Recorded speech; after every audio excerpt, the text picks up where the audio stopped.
ભરૂચના BNS group નવનિર્માણ સંઘ દ્વારા જ્યોતિનગર સ્થિત મહાદેવ મંદિર ખાતે રક્તદાન શિબિરનું આયોજન કરવામાં આવ્યું હતું।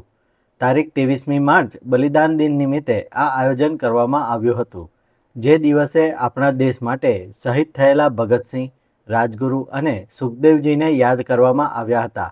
આ અવસરે યુવાનોમાં દેશભક્તિનો જુસ્સો અને સેવા ભાવના સ્પષ્ટપણે જોવા મળી હતી। આ શિબિરમાં 50થી વધુ યુનિટ રક્ત એકત્ર કરવામાં આવ્યું હતું, જે જરૂરિયાતમંદ દર્દીઓ માટે ઉપયોગી સાબિત થશે। આ પ્રસંગે યુવાનો દ્વારા માનવ સેવા માટે આગળ આવવાની ભાવના વ્યક્ત કરવામાં આવી હતી, તેમજ આવનાર સમયમાં પણ આવા સેવાકીય કાર્યો વધુ પ્રમાણમાં યોજવાનો સંકલ્પ કરવામાં આવ્યો હતો।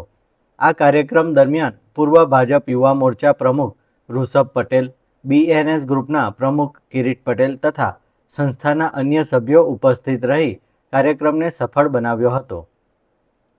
નવનિર્માણ સંઘ દ્વારા રક્તદાન શિબિરનું આયોજન કરેલ છે, જેમાં 50થી વધુ રક્તદાતાઓએ રક્તદાન કરેલ છે અને હજુ વધારે રક્તદાન થાય એવી આશા અમે રાખીએ છીએ। અને આ ઉપરાંત આખા વર્ષ દરમિયાન BNS ગ્રુપ ઘણા બધા સેવાકીય કાર્યો કરે છે, જેમાં દિવાળી સમયે હેપીનેસ કીટનું વિતરણ છે, નાના બાળકો માટે નોટબુક વિતરણ છે અને પક્ષી બચાવો અભિયાન છે અને ઘણા બધા બ્લડ ડોનેશન કેમ્પ અમે વર્ષ દરમિયાન કરી રહ્યા છીએ।